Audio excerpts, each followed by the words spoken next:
আজ ক্লাস 10-এর ত্রিকোণমিতির ঠিক next chapter করব। এর আগের দিন আমরা ত্রিকোণমিতির বিভিন্ন অ্যাকিউট অ্যাঙ্গেল সূক্ষ্ম কোণের মানগুলো শিখেছিলাম। আজকে আমরা শিখব ত্রিকোণমিতিক অভেদাবলী, ট্রিগোনোমেট্রিক্যাল আইডেন্টিটিস, বিভিন্ন ফর্মুলাজ আর কি, ওগুলোকেই আমরা অভেদ বলি। এখানে ত্রিকোণমিতি তাই ত্রিকোণমিতিক অভেদ।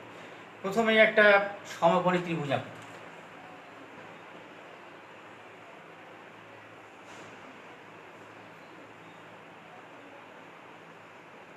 এ বি সি, এই কোণটাকে থিটা ধরো, আর এই কোণটা হচ্ছে সমকোণ, right angle. Angle B C A, এটাকে আমি থিটা বলছি। তাহলে পিথাগোরাস কি বলছে? পিথাগোরাসের সূত্র অনুযায়ী এটা যেহেতু একটা সমকোণী ত্রিভুজ, ট্রায়াঙ্গেল এ বি সি থেকে আমি পাই পিথাগোরাসের অনুযায়ী AB square plus BC square is equals to হচ্ছে এসি স্কোয়ার, লম্ব স্কোয়ার প্লাস ভূমি স্কোয়ার ইজ ইকুয়াল টু অতিভুজ স্কোয়ার। দুদিকে এসি স্কোয়ার দিয়ে ভাগ, এসি স্কোয়ার দিয়ে উভয় পক্ষকে ভাগ করো, তাহলে AB square plus BC square divided by AC square is equal to AC square divided by AC square. এখানে আসছে AB square by AC square plus BC square by AC square is equal to 1, और বা AB by AC whole square BC by AC whole square is equal to 1। এবার দেখো AB by AC, AB by AC, AB by AC, এইটা হচ্ছে যে আমাদের আলোচ্য কোণ, তার এটা বিপরীত বাহু অতিভুজ, এটা রাইট অ্যাঙ্গেল, সেটাকে এটা হাইপোটেনিউস। তাহলে হচ্ছে বিপরীত বাহু বাই অতিভুজ, কোণের বিপরীত বাহু বাই অতিভুজ, তার মানে সাইন থিটা, সাইন থিটা। এবার যে BC by AC, adjacent angle by hypotenuse, cos theta. Sine থিটার হোল স্কোয়ারকে আমরা এইভাবে লিখি, sine square theta. Sine square theta থিটার উপরে বসাবে না, এইখানে বসাতে হবে, sine square theta cos square theta is equals to 1। এই প্রথম ট্রিগোনোমেট্রিক্যাল আইডেন্টিটি শিখি, ভেরি ইম্পর্টেন্ট ফর্মুলা। এইটা হচ্ছে sine square theta plus cos square theta is equals to 1। এখানে মনে রাখবে থিটাটা এখানে কি কি হচ্ছে, থিটা 0 থেকে 90 ডিগ্রির মধ্যে থাকছে, this is also very important. Acute angle সূক্ষ্ম কোণের মধ্যে 0 হতে পারে, 90 হতে পারে, এভরিথিং হতে পারে।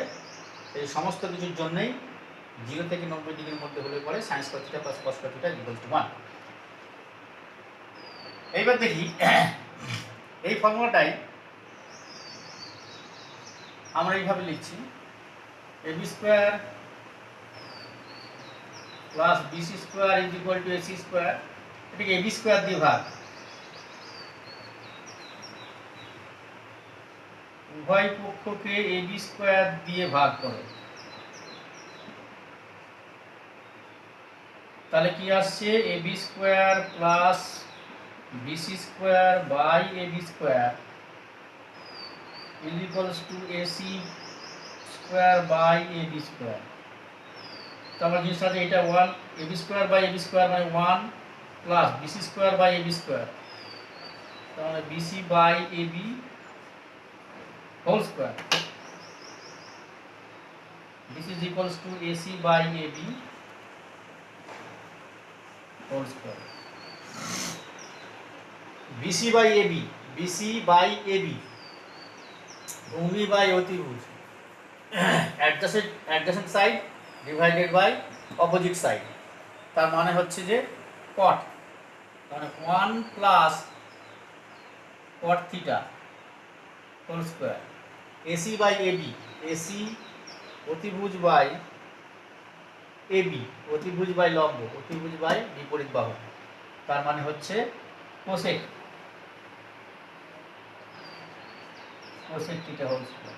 So this is 1 plus cot square theta is equals to cosec square theta. This is another identity. তাহলে এখানে আমরা শিখলাম কি শিখলাম, sin square theta plus cos square theta is equals to 1. This is true for 0 to 90. তারপরে শিখলাম 1 plus cot square theta is equals to cosec square theta. দেখো খেয়াল করো, থিটা যদি 90 হয়ে যায়, cot 90 জিরো, অসুবিধা কিছু নেই।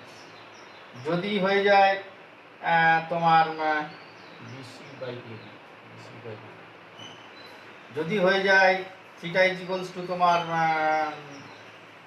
জিরো, থিটা যদি জিরো হয়ে যায় তাহলে কট জিরো কি হয়ে যাবে, অসংজ্ঞাত হয়ে যাবে। তাহলে এইটা এই অভেদটা জিরোর জন্য কিন্তু হবে না, অর্থাৎ this will hold true for 0 less than theta less or equals to 90। কট জিরোর ভ্যালু অসংজ্ঞাত, কট জিরোর ভ্যালু অসংজ্ঞাত, কারণ সাইন জিরো জিরো হয়ে যাচ্ছে, কট জিরো মানে হচ্ছে cos zero by sine zero. যাই হোক, এটা হবে না। তো এই একটা আইডেন্টিটি পেলাম, এই আর একটা আইডেন্টিটি পেলাম। এইবার দেখা যাক, মুছবো, এইটা দিয়েই শুরু করবো। পিথাগোরাসের যে ফর্মুলা, লম্ব স্কোয়ার বা ভূমি স্কোয়ার ইজ ইকুয়ালস টু অতিভুজ স্কোয়ার। এখানে আমরা এবি স্কোয়ার দিয়ে ভাগ করেছি, এবার উভয় পক্ষকে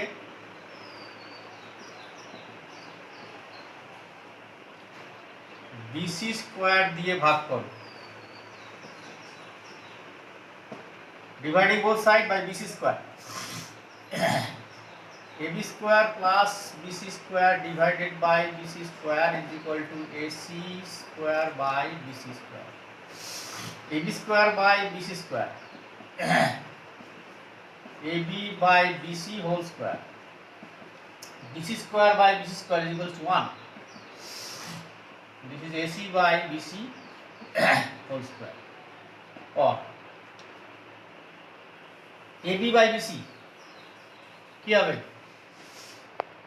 AB by BC opposite side by adjacent side,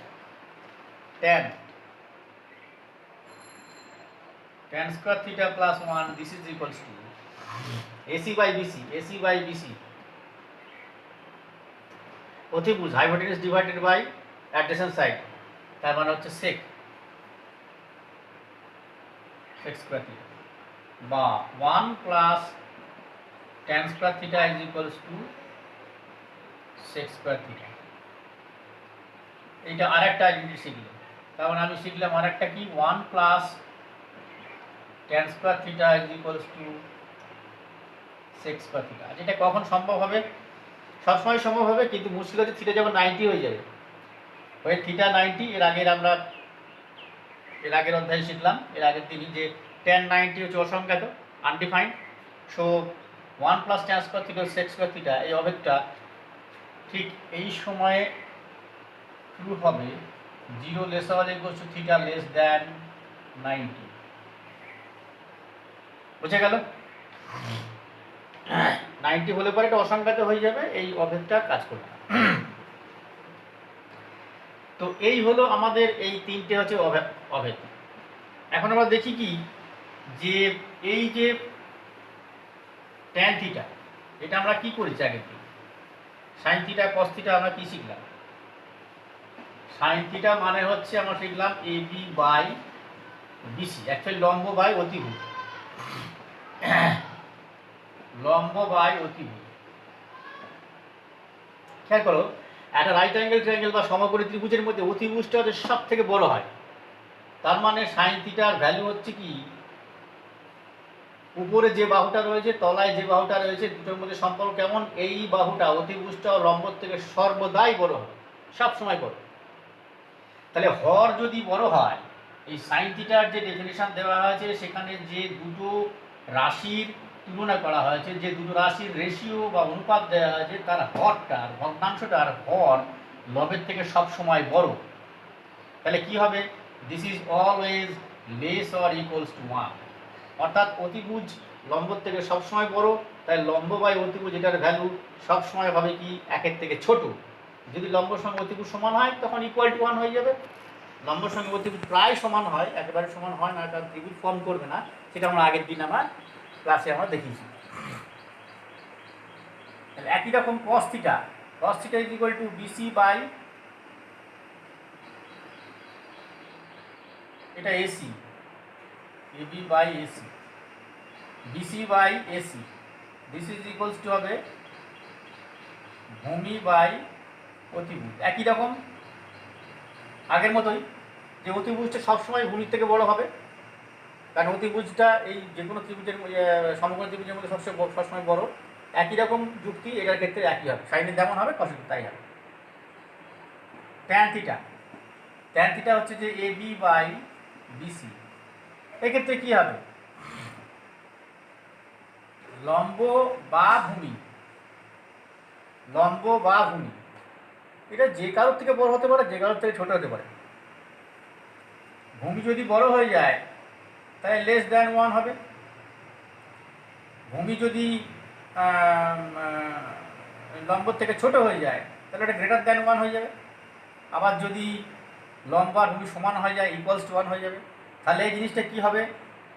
1-এর থেকে 1-এর সমান হতে পারে, 1-এর ছোট হতে পারে, 1-এর বড় হতে পারে।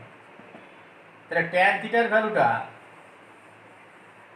1-এর সমান হতে পারে, 1-এর ছোট হতে পারে, বড় হতে পারে, যা খুশি হতে পারে, কারণ লম্ব বাই ভূমি, তো লম্ব বাই ভূমি যে কোনোটা বড় হতে পারে, যে কোনোটা ছোট হতে পারে, সমান হতে পারে।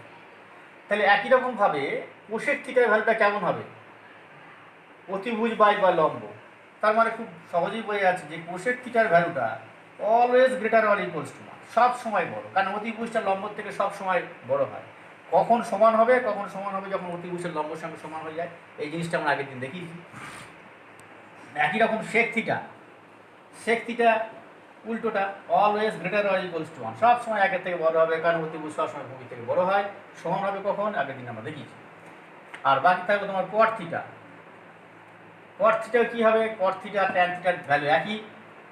কট থিটার ভ্যালুটা হবে 1-এর সমান হতে পারে, 1-এর ছোট হতে পারে, 1-এর বড় হতে পারে। কারণ হচ্ছে একটাই, সেটা হচ্ছে যে ভূমি এবং লম্ব যখন সমান হবে তখন ইকুয়ালস টু 1, লম্ব বড় হলে পরে গ্রেটার দ্যান 1, লম্ব ছোট হলে পরে ভূমির থেকে লেস দ্যান 1। এই ধরনের জিনিসগুলো সম্ভব তাদের যে নিউমারিক্যাল ভ্যালু, সাংখ্যমানের যে বাউন্ডারি, তাদের যে সীমা, সেটা নিয়ে আমরা আলোচনা করলাম। এবারে ত্রিকোণমিতিক অপেক্ষক দিয়ে প্রচুর সুন্দর সুন্দর অঙ্ক আছে এবং অত্যন্ত সোজা অঙ্ক আছে। আগের চ্যাপ্টারের পর যে অঙ্কগুলো করবো, এরপরে এই যেগুলো অঙ্কগুলো করবো, সেগুলোতে এই ফর্মুলাগুলো আমরা এবার ইউজ করব, এই আইডেন্টিটিগুলো ইউজ করব। এইগুলো ব্যবহার করে আমরা যে সমস্ত অঙ্কগুলো আছে সেগুলো খুব সহজে করতে পারবো। আজকে আমরা এই অবধি থাকলাম, আবার নেক্সট চ্যাপ্টারে গিয়ে দেখা হবে।